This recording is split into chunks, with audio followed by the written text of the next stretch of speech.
நடிகர் விஜயகாந்த் அவர்கள் இப்போ ஒரு ஏஐ தொழில்நுட்பத்தில் ஒரு வீடியோ ஒன்று அனுப்பிச்சிருக்காங்க.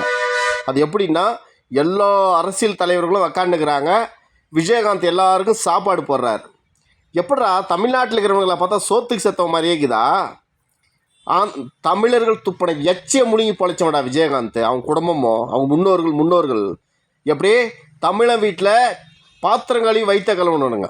இன்னும் பெரிய அவன் என்ன உலக சாதனை மாதிரியும், அவன் ராஜராஜ சோழன் மாதிரியும், ராஜேந்திர சோழன் மாதிரியும், கரிகால சோழன் மாதிரியும் இன்னும் செருசாக சீன் போட்டுக்கிறீங்க. விஜயகாந்துக்கு அவ்வளோ சீனெல்லாம் கிடையாது. அவன் ஒரு மென்டல் சொல்லிடுவேன்.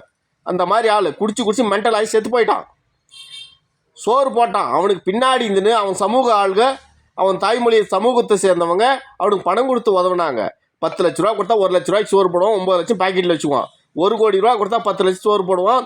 90 லட்சம் எடுத்து வீட்டில் வச்சுக்குவான். இவ்வளோ தான் விஜயகாந்த். அவர் எந்த தாவலை பார்த்தாலும் சோறு போடுற மாதிரி எங்களை காட்டினா நாங்களாம் என்ன சோத்துக்கு செத்தங்களா? சோத்தையே நாங்கள் பார்த்தது இல்லையா? மகாபாரத போருக்கு எதிரில் சண்டை போடுறவனும் சரி, இந்த பக்கம் நின்று சண்டை போடுறவனும் சரி, 2 பேருக்குமே வெள்ளாளன்ற ஒருத்தன் சோறு போட்டிருக்கான். வெடிச்சு கொட்டினான் வெள்ளாளன்னு ஒரு சமூகத்தை சேர்ந்தவன். என்னடா நீங்கள் என்ன விஜயகாந்த் சோறு போட்டான் என்ன மயிரடா போட்டான்? அவன் குடிச்சிட்டு சாணி தாண்டா போட்டான். ஒரு லிமிட்டுக்கு மேலே பண்ணுக்கிறீங்க நீங்கள். என்ன அவனுக்கு என்ன போயிட்டு இந்த குரு பூஜை நடத்துகிறீங்க, கடவுளாக்குறீங்க. இந்த பக்கம் எல்லா அரசியல் கட்சித்தாருக்கும் சோறு போடுறாரு, எல்லா மகளிருக்கும் சோறு போடுறாரு. என்னங்கடா உங்கள் அராஜிங்கிறது ஒரு அளவில்லை? போதும், நிறுத்திக்கோங்கடா.